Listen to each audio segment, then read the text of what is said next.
Boom. So happy Tuesday for the third time today for our final session of this Tuesday. For those who are on, at least on Eastern time, I know it's 7 o'clock. And so I hope you have either a drink and or food in front of y'all or next to y'all.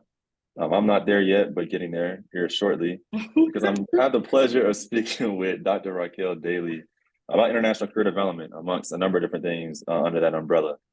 Per usual, for those who have joined our sessions this week, y'all know it's a community conversation. For some of the names that I see, particularly in this participant, I guess, chat, I know y'all definitely gonna have questions. We talk about living abroad, the Black culture trek, and some other things.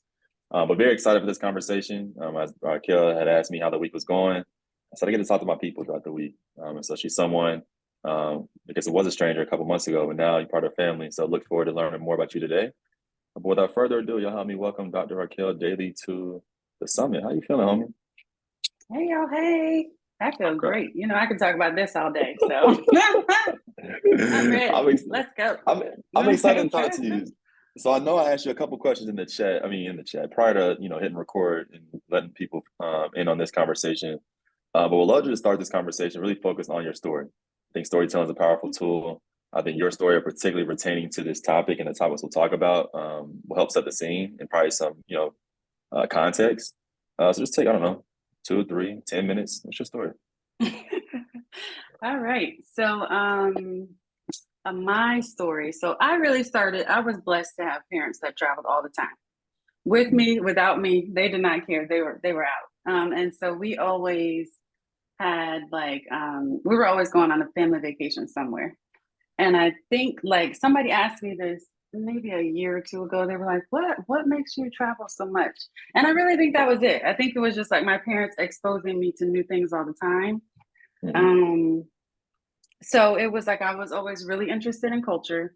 I was always really interested in languages. I wanted to learn as many languages as possible. Like we were just talking about Spanish. So I was a Spanish major at Hampton. Hey, Corey. And so, it was really just something that I think that kind of just planted the seed in me for that. So my junior year of college, I studied abroad. And with my study abroad experience, that's where it kind of changed a lot of things for me. Because before, you're going with your parents, you're under an umbrella, you're pretty sheltered in those experiences. But when I studied abroad, it was my first time like living by myself in the place without the protections. And it was I'll say the word is enlightening.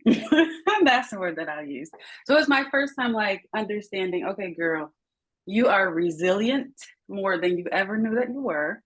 But then also like, okay, so this is how people in the world can perceive me when I'm being my authentic self. So that was like really the first time that I experienced that in a way that wasn't as positive all the time. But I always say like I wouldn't change it because it was really a pivotal moment for me for most of the things that I did in my career following that.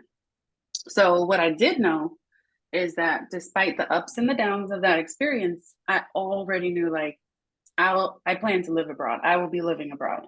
I want to live abroad in a place just like we just talked about, in a place that where my authentic self is more accepted. But there are things about this experience that I'm like, wow, you can do things very differently than how I've always seen them done. And so I knew I wanted to live abroad. I knew I wanted to work abroad. And that's what I did. So I lived abroad in Europe for just shy of 10 years. And there I did different things. So I was teaching at different universities there. I was the person on the ground for a study abroad program that was there. And really career development was just woven all through all the things. And so when I decided to create Best Life Abroad, it was really to just kind of begin to just focus on all the things that I knew that I loved doing, that I knew that I loved talking about, and that I knew really needed to be highlighted, that I felt like a lot of pockets of international educators weren't really focusing on. And so I also my doctoral work was really prompted by my experience studying abroad. My specific research is on the Black experience abroad, which is not monolithic. Like I said, I was a darker skinned person living abroad, which was a very different experience from the African Americans that were with me who were not.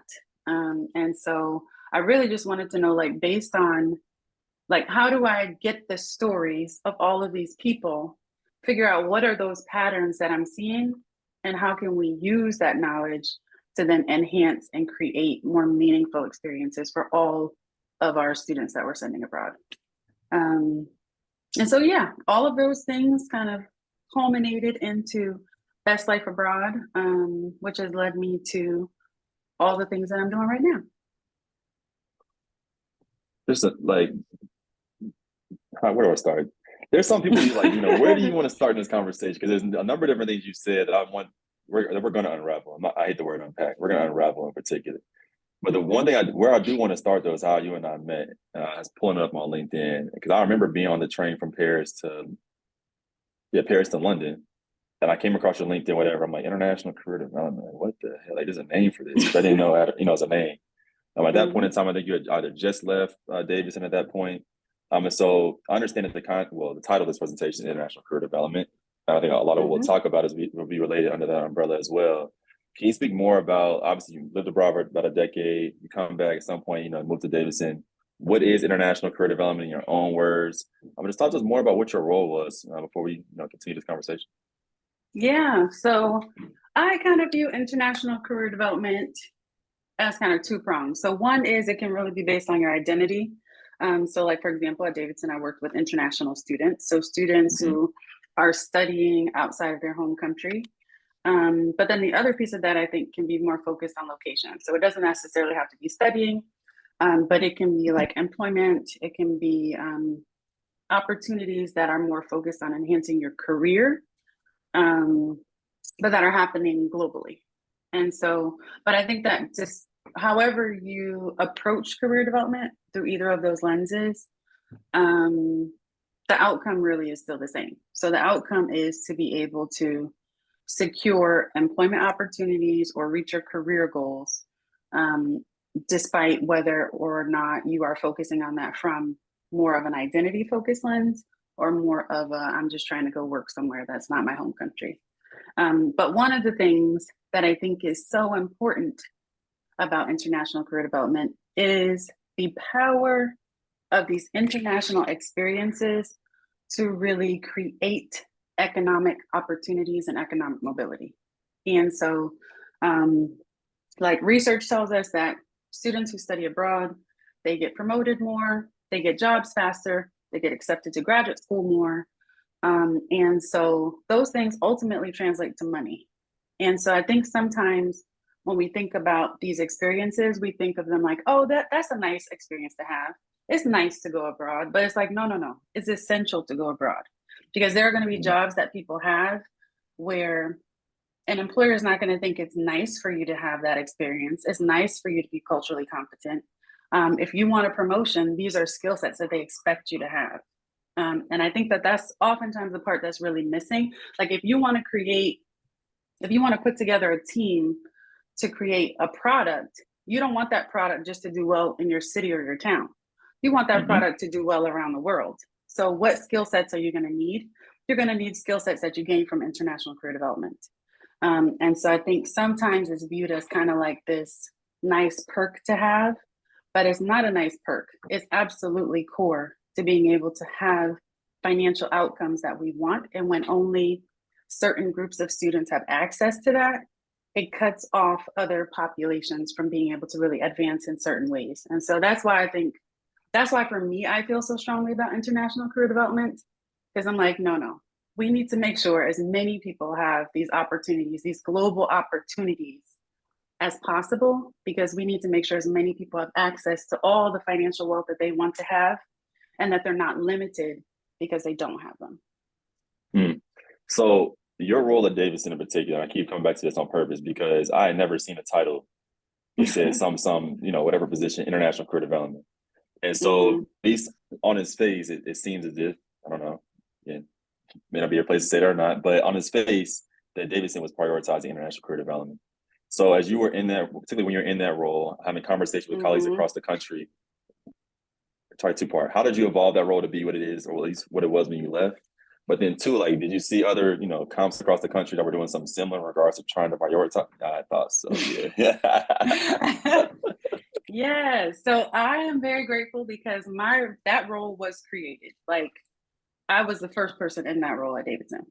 And so we had a very generous donor who had a niece who was an international student and realized the opportunities that she had because of his economic access. And so he made a generous donation to the college. And with that donation, they were able to create my position, another position, and then provide grants specific for international students and specific towards advancing their academic and career goals. Yes, it was everything. It was everything. He was waiting for me. Okay. Yes. And so I remember like right after I started in the role, I think I went to like a NAFSA or something. And it probably was NAFSA right before the world shut down. And I remember like being in a huge room and they were talking about some topic and career development came up. And they were like, if you work like in a career center or around career development for international students, raise your hand. And there had to be like hundreds of people in that room. 5 of us raised their hands. And so I was like, okay, so this is what we're doing. Like, and even just trying to figure out what my role would be. I was like, so how were we helping the children before now? Like, what were we doing? Oh, okay. And so I don't know what they were doing before to get jobs. Like, I think it was just a super tedious, time consuming, like extra work for no reason process, which is often what it is for international students. They're just doing extra, all for the thought that an employer might potentially, maybe one day, if you squint your left eye, hire them. And so what I really wanted my role to be was I wanted it to be the streamline and the middle person between employers and the student. And so I would talk to employers like, okay, you're not hiring international students. Let's talk about why. Or I would talk to our team and be like, okay, that employer says they're not. These are the things I'd like for you to ask them as to why. Because oftentimes they didn't know. They would just be like, HR says we can't. Why did HR say that? And so I think really like pushing that envelope. And sometimes it worked. Sometimes students got hired because we asked those questions. So, yeah. I mean, I'm with you 1,000%. I see Tatiana's comment in the chat, which is very true. We were traveling and living in 2 places at once. And we're gonna take this. And so obviously you're there for a minute. You come out, you start Best Life Abroad. Let's just start with learning more about what Best Life Abroad is before we tackle some of the challenges and points of considerations related to career development. Yeah, so Best Life Abroad is really the intersection of international education and career development. So the mission of Best Life Abroad is to help everyone have access to meaningful global opportunities. So as I mentioned, international career development is definitely one area where I focus on because I really feel very strongly, I will say it a million times before we leave this call, I feel very strongly about international career development and creating opportunities that will enhance the career trajectory of everyone who goes abroad. And oftentimes people don't know how to package that. They go abroad, they come back and they're like, I have such good pictures. No, we need to talk about how do we talk about that in an interview to an employer? Like, what are we saying? And so that's one area of what we do at Best Life Abroad. And the other part of that is helping people to customize a life that they want, which includes integrating global experiences and moving abroad. And so what prompted that piece was, while living abroad, if I had a penny for every time somebody said, I wish I could live abroad, I'd be a millionaire. And I wish I would take a penny. But yeah, it's like, I would always be like, you can. And they would be like, no, I can't because of that. And I'm like, no, this is how you do that. And it's like, there was just this like block of, I'm not even listening to what you're saying right now because I have it in my mind that that's not a possibility. And so it was really intended, like the US can be a very difficult place to live for many populations of people. Mm-hmm. You can literally, on my podcast, Best Life Abroad, Not Your Average Travel Podcast. And on my podcast, I specifically have focused on highlighting experiences of people who you would think that they would not be able to move abroad. Like there's a family that has like 3 kids all under the age of 10. Most people who I talk to with kids are like, no, I have to wait till my kids are older. Why? Why do you have to do that? They literally talked about how they were struggling to survive in the United States. And now they have access to all these opportunities for their kids because they made a decision to move abroad. And so often there's just this block where we don't think that it can be better, or we're just afraid that it will be worse. And it's like, but what if it's amazing? Let's talk about that. Let's just stop right there. What if it's amazing? What would that be like? How could your life change if this is actually the best thing that ever happened to you? And so that is also another reason why I created Best Life Abroad, because even if people aren't ready to move abroad full time, I at least want people to be open to the idea of experiencing and integrating more global experiences into their everyday, into their life. And not just like, there's one quote I have on my website, and it is, what if we create a life that we don't have to escape from? Because if you're living your best life, whether it be abroad, whether it be sometimes abroad, whether it be full-time abroad, part-time abroad, if you're living your best life, you're not going on vacation to escape and having this wonderful time in the Dominican and then coming back home. And then it's back to around be depressed till the next time I get back to somewhere else. Let's talk about how we can cultivate that life and cultivate those experiences so that you can have the best life that you possibly can right now. And so that's really been the premise of Best Life Abroad and why I created it.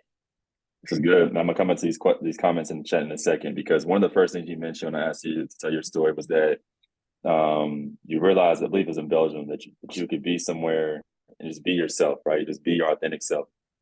And so what was that moment or those moments where you realized that you could be you? Honestly, it was the second I stepped off the train in Antwerp, Belgium. So I was already working and living in Germany. And I lived in a little town in Germany. It was like us and cows. And so like people are always like, "Are you military?" No, we were not. We went to the good Kaiserslautern to go shopping, get my hair done, get the, all the things, and then go back to the cows. How much was it to get your hair done over there?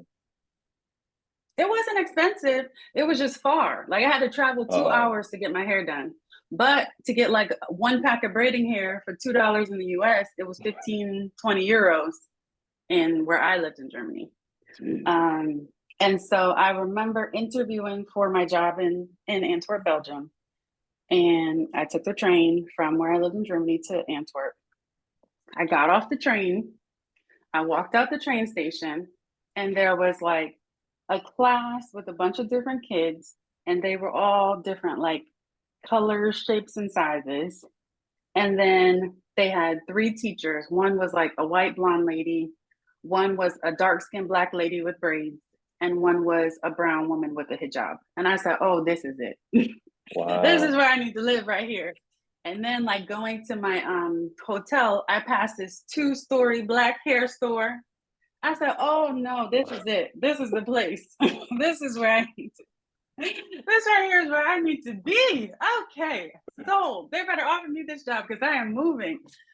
So as soon as I never thought too, I lived in Europe. And so it was the first time where I'm like, okay, I'm moving and nobody is checking for me. Nobody is looking at me. Nobody is staring at me. Nobody is trying to touch me. Like I was just living and being. And so one of the things I will also say is a definite privilege of being a Black American abroad in many spaces is that you are American first. And so for me, a lot of the pressures or the things I constantly have to think about maneuvering as a Black person in the US, I was able to take a lot of that off. And that for me was very important. So I leveraged that everywhere I went. I speak Dutch, but when I go into the offices, I'd be like, hi, do you speak English? Because I just want you to hear this good American accent first. And then if they say no, we can switch to Dutch. That's fine. Hey, Netherlands. Oh no, I lived in Antwerp, Belgium. But I love the Netherlands, so that's why I was asking. But yeah, so it was like I definitely leveraged that privilege that I had never ever experienced before. So yeah, it was very different. It was very different. So But I also I'll add go ahead. Oh, go ahead. I'll add one more thing. So I didn't know when I was interviewing there because I had no intentions of moving from Germany. I enjoyed my little country town. But once I went to visit, I was like, where am I and what is happening? Because there were just like international people everywhere. And so when I researched Antwerp, at that time at least, it was like New York was the number one most international city in the world, and Antwerp was number two. So I was very shocked by that because you would like straight ahead across the train station is Chinatown. To the left is like a Hasidic Jewish community. You go a little bit further down, there's like Brazilian. Everywhere we went, everybody thought my husband was Surinamese because there was a large Surinamese population. So it was just like, there were just like international and cultural pockets everywhere. I just learned so much about Black and brown people while living in that city. So it was amazing. It's good. So there's been comments in the chat about, where to start, how to start. Someone comes to you and say, Dr. Dailey, I'm over it. Get me out of here. North America. Give me North America. I'm out. Help me. Where you start? Where you start the conversation? Yeah. So number one thing I would always recommend is figure out where you want to be. I do have a move abroad checklist on my website too. So if you go to yourbestlifeabroad.com, scroll to the bottom, it's a checklist and it gives you step by step. But what I would always recommend as a number one place to start is figure out which country you want to be in, because that then dictates everything else.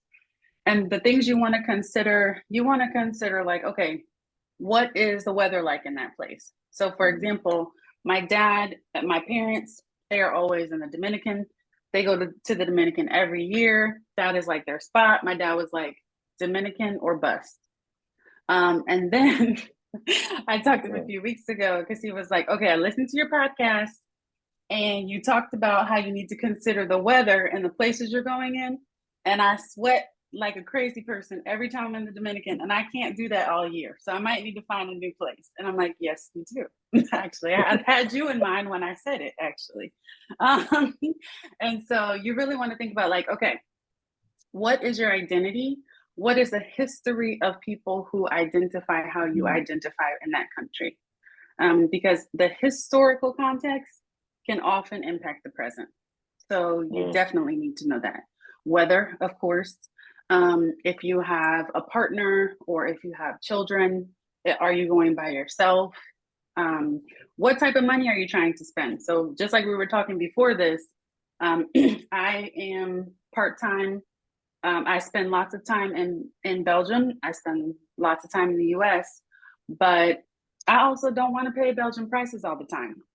So I'm looking at maybe Mexico. That might be another spot for us. And budget is definitely something to consider. So you want to think, can I maybe have my same job working remotely from the US? I could get a bigger bang for that in Costa Rica than I can if I decided to move to Paris. And so what exactly are you looking at in terms of lifestyle? So you first want to just consider where you are interested in moving to. Once you get that narrowed down, everything else will be determined based on that location. So you first want to figure out where you want to live. Yeah, I'm not gonna hold you. Like San Diego, San Diego now. I might not leave, bro. If I find a Black community out here, I might not leave. The weather out here is, bro, it's crazy. Every day is the same. 55, 70. 55, 70. Hoodie in the morning, hoodie at night. It's the same every day. But ain't no Black people out here. That's something like, I don't know. Mhm. I don't know. We're gonna get there. That makes a difference. Just It makes saying. a big. I was on the where else I would go. Well, we're not there. It's not about me. It's about you today. And there's a huge We'll conversation. talk I think later. it. We'll talk. You What? just let me. Yeah, I'm gonna get my free consult at 30 minutes. I saw it on your website. Yeah, but it's a big conversation right now in regards to a lot of Black millennials wanting to live abroad for a number of different reasons. Whether it's weather related, identity related, don't know, but huge conversation. What are you seeing? I guess in your own both lived experiences, but also research in regards to not just the why, which I think may be rhetorical, but also where these Black people are going, Black Americans in particular are going. Yeah, so it is a thing that's happening, but I think one thing I just want to put out there is we have been traveling forever. Like Sure. we've been going abroad. And I can talk about it some later too in terms of like the Black culture track, but like we have been making our imprint on this world before 2020 anything. And so like I think there is a movement of more and more people, yes, and we have been studying abroad. And so there's like this movement of more and more people who are documenting these things. And so it seems like, I mean, there are more people just traveling, especially since the pandemic. There, people are like, I've been stuck and now I am free and I am ready to go. But I think that it is amazing that so many people are doing it and are documenting it, and it is making it something that is so much more real in the minds and the lives of people who never thought it was a possibility. Like there are so many people who I talk to that are from millennial to like my grandparents' age that are like, I actually never thought about traveling, or I never actually thought about leaving, but I don't even have a passport, but I just got my passport because I'm ready to go. And so I love that there is so much focus on Black people traveling and experiencing the world and living their best lives and places. And so I think that that is something that I feel very great about. And especially in terms of like just documenting experiences, because different places you are received differently.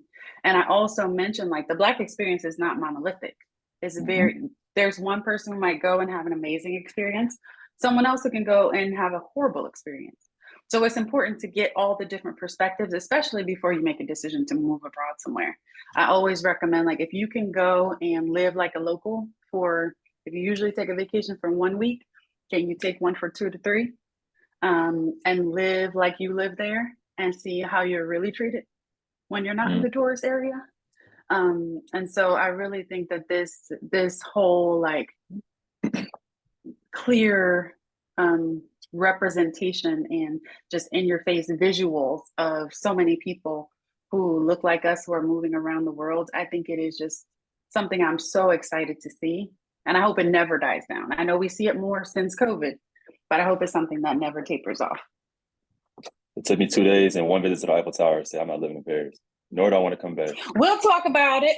We'll talk about it. I see some. Okay, so let's talk about it now. We can talk about Paris. I mean, come on now, listen. Because I see those eyes. I see them, Tatiana. Listen, it didn't take long. Here's my thing. It actually let's talk us back into sport a little bit, because I mean, I heard people say either you're gonna love it or you're gonna hate it. You simply put, right? And I like being with the people when I travel. I don't like the fancy all that. No. I want to be with the people. Get it, yeah. And as soon as they knew I wasn't, one, I couldn't speak French, not a lick of French, and I was American, it was a wrap. It was a wrap. Try to get finesse everywhere I went. Didn't get the service I felt like I should have got, especially compared to my non-Black friends I was with. As Tatiana's ghetto as hell. Like it was very glamorized. I think outside of the dusty Eiffel Tower, honestly dusty. In the Louvre, I'm like, I'm cool. And I think from a sports standpoint, I think it's conversation picked up in with 2021 World Cup. A lot of Africans who could have played for their African countries chose to play for France. And so even that dynamic for me was like, oh, like why are they opting in the French culture, the French, representing the French national team when they could represent their people back home? So for me, I'm like, I'm cool. Unless it's a free trip or maybe a sporting event that they're playing next year, I'm not going back to Paris. I don't need to. That's why Yeah. I'm not gonna say that. No, I can't say anything against anything you just said because it's all very real. Now, what I appreciate about Paris is that historically, specifically for African Americans, Paris has been a place of escape for us. So you think about people like James Baldwin, Richard Wright, even like thinking specifically about Bessie Coleman. She is the first Black woman to receive her pilot's license. She literally had to study French in Chicago to go to France to get her pilot's license because the United States would not give it to her. And so, although there are those aspects of it, I think that there's Josephine Baker, yes, another one. I think that there is a unique relationship between like the history of African Americans and Paris specifically.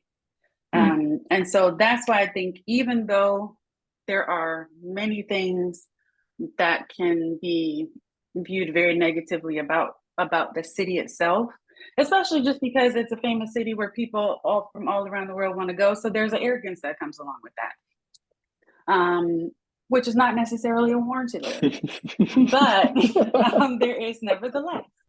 But given like the history of what Paris provided African Americans throughout, like that were escaping racism and oppression in the United States, I think there's an appreciation that I have for it because of that. All right, I'll go back to South of France. Need some wine, some rosé. Yes, Nice is my spot now. I ain't going to Paris. They can no, I ain't going to Paris.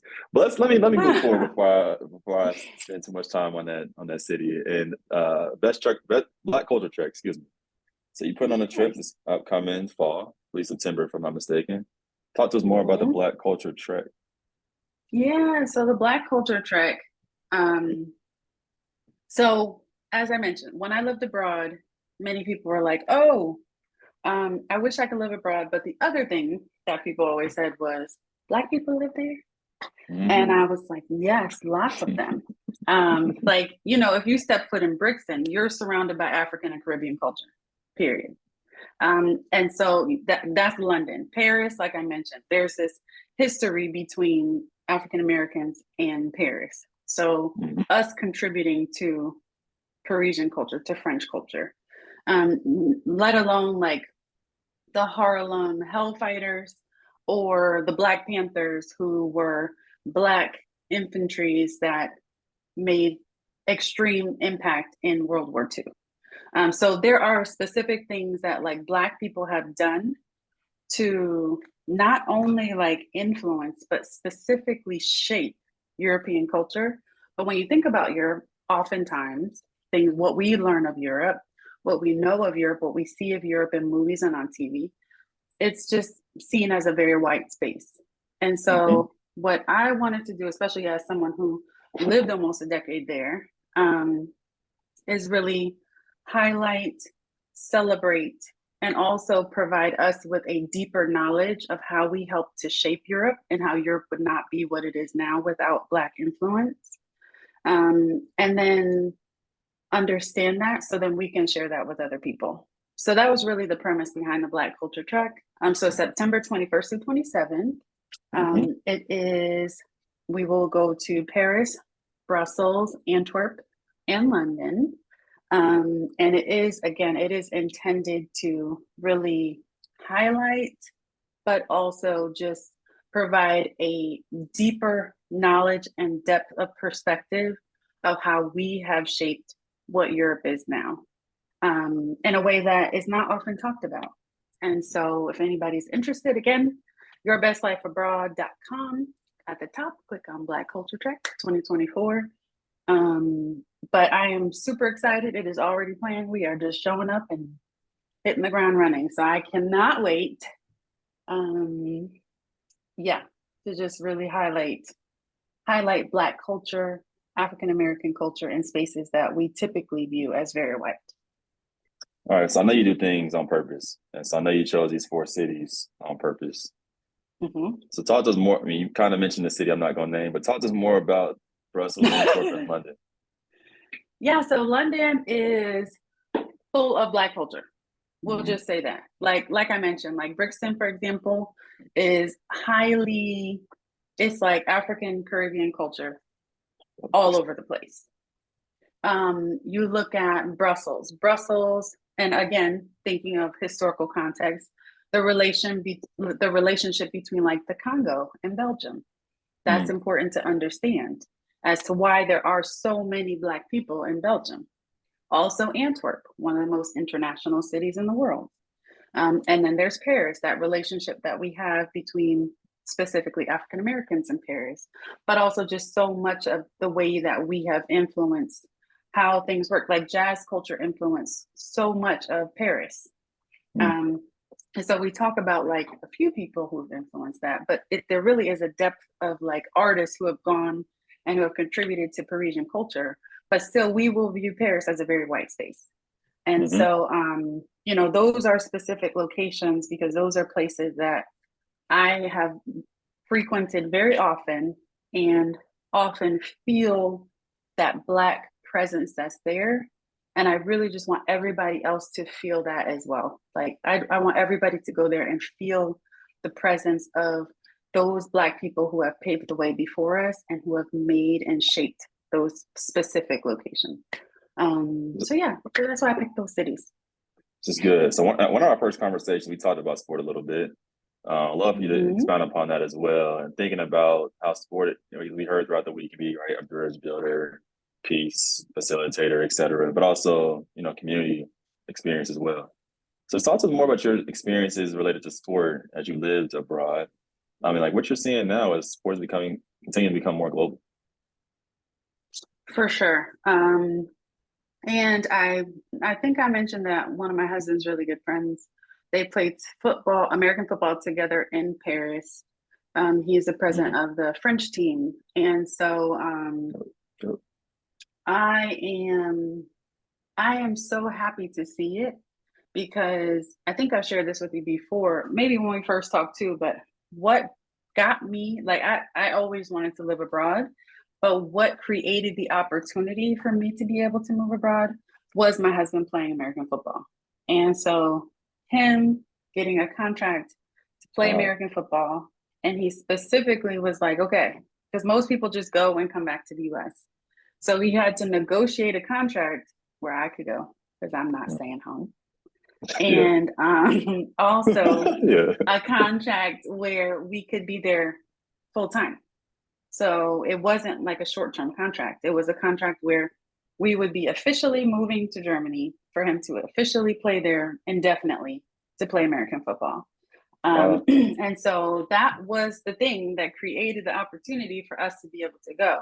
So without that, I would have had to get like a non-traditional, one of us would have had to get a more traditional job, get Mm-hmm. visas to do that, and all the things. But that was really the thing that led us to be able to have that experience. And so I am very grateful for those opportunities. And um, there are lots of communities that are built up around these different specifically I can talk to American football, but around these like American football teams. So to this day, I have my German mom, my German grandma. They have Wow. their kids who my husband played football with in Germany. Our kids talk to each other over FaceTime in German. So it was like, we really have been able to build. We lived on their apple farm while we lived in Germany. And so Wow. we have been able to like create family in these places because of sports. And I think that sometimes um, it's kind of like you just are like, oh yeah, you're just going there to, play this sport. But it really can be whatever you want it to be, these different athletic experiences. Because for us, it was like we literally planted our roots because of this American football team and where it was. And so anybody who's like going abroad for sports, anybody who is interested in playing sports abroad, I definitely would recommend like don't just go with the intention of playing your sport. You could do that anywhere. So if you're going to go to a different country to do that, go ahead and do that with the idea of the cultural immersion and the cultural experience that you can get from that as well. Around what year was that? His first year in Germany? Husband's first year in So Germany. Germany, that was actually his third contract. So in 2007, he played in Aix-en-Provence in France. In 2010, he played in Zurich in Switzerland. And Wow. that was 2011. He was in Germany. I mean, honestly, we get in the conference right now. That's it. Work got you abroad, Yeah. living abroad. Yes. Yes. That's wild. All right, Tatiana, when I come to Saudi Arabia, I ain't leaving. When I come play soccer in Saudi Arabia, I ain't leaving. I ain't leaving, homie. So as we close this out, I got a couple more questions for you because we're seeing sport travel become more popular. And there's an entire session on that on Friday, which I can't wait to facilitate as well. Yeah. But as these people start to go to Brazil for the Eagles game in September, Spain next year, visit these academies around the world, there's going to be interest, people like yourself saying, I want to live here, right? And so I see that to be one trend. But what other trends do you see, and typically Black people, Black Americans, leaving the U.S. to go live abroad? What trends are you seeing from your perspective? Yeah, so honestly, community has been one that is a main conversation that I've been having with people who are interested in moving abroad. So with the pace of life, with the norms of life within the United States, it is often overwhelming for many, many people. And because it is so overwhelming, it is also very difficult to build friendships and to build community. And so I have had many conversations with people who are like, I need a community. I am a single mother trying to raise this child. I can't afford it and I can't do it. I'm stressed out. So where can I go where there's already a community, maybe of other single moms who have been doing it that I can tap into so we can build this village together? And that is honestly a very, very consistent conversation that I'm having with people. Wow. And so I think just by people realizing that everything doesn't have to happen here, community does not have to happen here, life does not have to happen here, it's not necessarily better here. Just with that realization, people are making the decision to try something different. And I always say, try it. You can come back. It's not like you go abroad and that's it forever. If you go and it's terrible, go home. That's all. Love this. So I'm glad we're having this conversation because it's even challenging me, especially as I ask this next question, to think about how I ask it. Because self-care, how do you take care of yourself in the U.S. is a much different question than self-care maybe in Belgium or Netherlands or next, you know what I mean? So what does, I guess, given your global experience, what does global self-care look like for you? And that could be dependent on, place, identity, but I guess in your own words, like, what does that mean to you? Yeah, so I am a person who community is very important to me. So that's why I love having these conversations with other people who are like, I need to build it. This is not it. So what do I do? And so while I was abroad, I realized that it was very important for me to have people and to have a community. So like, for example, when we lived in Germany, my husband, he played football. So I used to play basketball. In high school, I tore both my ACLs, so that's a different story. But but I just started playing on like a club team when we were in Germany, and so those were my people. When I had birthdays, we had a birthday party, with my club people and his football people. And so I realized that, like, for me, just spending time in community with other people, it was so important to me. And not just anybody. Every expat is not a nice expat. I was like, if one more British person talks about my American accent, I might lose my whole mind. Okay? Because I didn't say anything about your British accent. I didn't say it. I'm minding my business. So while you're commenting on mine, I'm just unclear. Okay? So, but just being able to, even with other expats, other people who are like, okay, I'm going back home at this time. How about we fly together halfway and then, we separate at JFK, like things like that. But really being able to find the community, that was one of the ways that I made sure to take care of myself.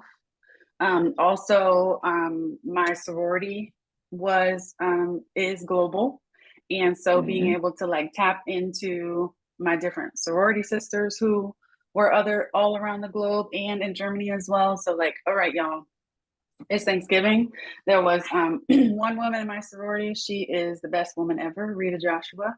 And it would be like Thanksgiving. So a week before, she would like drive from Germany to Belgium with like a trunk full of groceries so I can make Thanksgiving dinner. So, like things like that really still kept you connected to home. I always cook Thanksgiving dinner every Thanksgiving. I had all the Americans I knew come over my house for Thanksgiving. So things like that were the things that helped me to stay sane, to make sure I was taking care of myself, that I still felt connected. Things happen when you're living abroad and you're by yourself and your family or your closest friends are not there. It can be lonely. It can be a lonely experience. And if you're not staying connected in some way, like everybody else, you call on the people and everybody's at somebody's house for Thanksgiving, you're like, hey, y'all. And then you hang up and it's silent. That is like the death of self-care. It's like the opposite of building you up because you just feel like, man, I'm missing out on all these things. So figuring out ways of really staying connected to my community in the country I was living in, but then also staying connected to like things that were normal for me, like U.S. traditions. That was something that was really important. And so I would say just figure out what are the things that are important and how can you figure out how to maintain those things. This is good stuff. So I got a few questions for you. I guess more fun questions before we close out. You've been around the world. It's all global. So it's already this global mindset to start. So as you're answering this, think outside the U.S. It's obviously automatic for you. But what's your favorite snack? Oh, a goober. Oh, what? And see how the young people don't know about a goober? It's wrong. I know. No. I heard what you said. You being for real? Yes. Oh my God. Yes, goobers are the best snack on the planet. Whoever does not know what a goober is, I will explain. It's a candy. It is a chocolate-covered peanut that has the perfect ratio of chocolate to peanut. It is extraordinary, and if you have not tried it, you should try it. I said what I said. I mean, so we're like, never mind. Let me be quiet. Be quiet. I'm not gonna say it. What's your favorite show? What you watching on TV right now? Netflix, Hulu, cable? What you watching? I know it's gonna sound very old lady-esque, but I really like my husband and I binge out on Rick Steves. Have y'all ever watched the show? So Rick Steves is a global, I guess he's more a Euro traveler. And he's like an old white man, and he's very informative about different places. So he'll just travel to different places and talk about that. What is platform is on? That's a good question. Oh, all right, we'll follow up. Yes. Right? PBS. I think that you probably can just YouTube it. You probably can just YouTube Rick Steves and something. Oh, PBS. Thank you, Corey.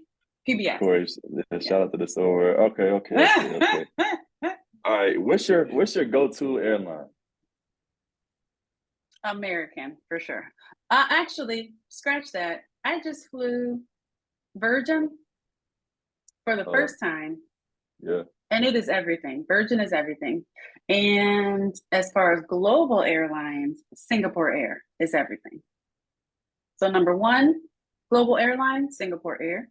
Number one American airline, I will say is Virgin. Right. I will say Air France had me feeling, I was in the last row. I mean, like the very, very last row. And I felt like I was in first class. Well, why? It was so roomy? No, it was like, I had a good experience. Oh. Emirates is nice too. Okay. Emirates. I've never flown Emirates. You fall asleep on planes or stay awake? All the way asleep within 2 seconds. Yeah, you're not good. Emirates just signed on to be the NBA's airline partner. Oh, wow. And a presented sponsor for their in-season cup, which is On purpose, yeah, on purpose. Oh, Okay, wow, okay. that's very cool. What's your favorite? What you listening to right now? Music. Um, so I like bossa nova. Am I showing my age? Is that what you're trying to say? I Is I don't know. that why I see silence and nods? I'm gonna say I don't know. Mm-hmm. I'm a Bossa Nova. What is that? What is that? Is that a Oh, genre? An help us, artist? A Lord. song? Let me put it. Let me put it. Ah, Finally got me put something in the chat. crying. Ah, ah. Help us, Oh, that's Lord. good. I'm sorry. Okay, Put let me some. lock back in. Okay, I got a couple more questions. Okay. Favorite city, favorite U.S. city and non-U.S. city. They got me crying. What you? Hold on. There is a one song that I really like. They put it in Yellowstone Let's see if I can find it for you. I'm trying Let me see if I on. can find it for you. Okay, my favorite. Can you say that one more time? Yeah, favorite U.S. city and non-U.S. city. Here we go. Favorite U.S. city. I'm gonna put it in the chat. This is one of my favorites.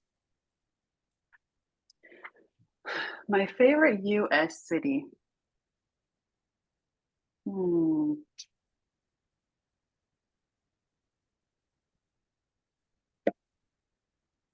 I don't know, actually.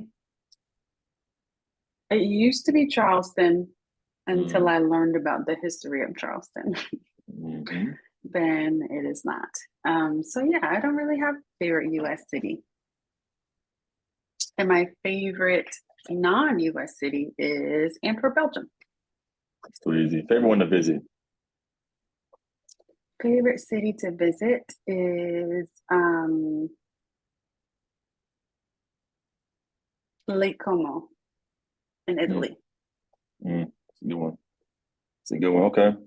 Favorite non-U.S. Well, not whatever. Favorite's arbitrary, but favorite non-U.S. tradition. Non-U.S. tradition. I really liked, and it's not a specific one, but Germany, where I lived in southern Germany, had holidays like at least once a week. It was amazing. And one thing that happened during these holidays, nobody was working, is like, for example, I remember my husband and I were on a train. We were coming back from visiting someplace in Germany and had no idea it was a holiday. And so everyone was just popping bottles all on the train. And so we're just sitting there like watching everyone pop champagne everywhere. And we were like, wow, what is happening? I wonder what this holiday is. And so a woman just comes up to us, hands us two glasses, and just pours, toasts us, and then we just join the festivities. And so just things like that, it was the best. And it was always happening. I feel like every other time we were on a train, somebody was popping a bottle somewhere and like handing us a random beverage. And so I remember like that specific woman, seeing her like weeks later in my little village, and she was like, "Oh, hey, you're from the train. You guys need to come over." So that night we like went to her house, had dinner with her and her husband. I couldn't even tell you what her name is today. But just like the community atmosphere, it was so, and I loved it. But yeah, there were always some types of festivals happening somewhere. And so it was really, really cool. So last one, which cities, or I'm sure there's more than one, are on your bucket list right now? So Mykonos is one. I have not been to Greece. That is one place. I keep telling my husband, if he wants to be married in 2026, we better get there. So that is one place. And my sister was in Ghana last New Year. And so I really would like to go there as well. And then the third place is my family. I'm Cape Verdean. So my family is from Brava in Cape Verde. And so I really would like to go there, like in the next year or so. We're close. Well, before we close out, gotta ask, how can I best support you as you continue to build Best Life Abroad, but also as you walk along your own purpose journey as well? Yeah, I so appreciate that question. Number one, I just want to say that I really, really do. One, right now we have a few spots left in the Black Culture Trek. So anyone who is interested, or if you know someone who might be interested, trying to go ahead and get that filled up. Oh hey, yeah, hey, Wow, cool. Verdian, yay! Wow. So anyone that you know might be interested, and you can please share far and wide, that would be awesome. And then anytime anybody wants to talk about international career development, I would love to. So anytime that the conversation comes up and I can possibly join that conversation, I would be very grateful. I can do that. If I request any more time off, I'm not gonna have a job come August 1. So I'll see you in 25. Okay. I'll see you in 25. Dr. Dailey, good speaking with you, homie. Like I said, love what you're You doing. Best Life too. Abroad. International career development is definitely something that, as you mentioned before, identity and location, I think is language I'm definitely taking with me, and we'll be sure to quote you, the doc, as well. We look forward to staying in contact as we move and continue to walk our own journeys the rest of this year and beyond. Yes, yes, yes. Awesome. Thanks so much for having me. Always my friend. For everyone else, see y'all probably. Oh, Tatiana, you coming tomorrow, homie? Yeah. I'm still recording, but yeah, she's talking about sport in Saudi Arabia tomorrow. It's gonna be a good conversation. Can't wait for that one. Yeah. But good seeing you. I think I'm crying, Antonio and Sora. Yeah, no problem, homie. And look forward to seeing y'all later this week. All right, y'all. Bye. Peace out.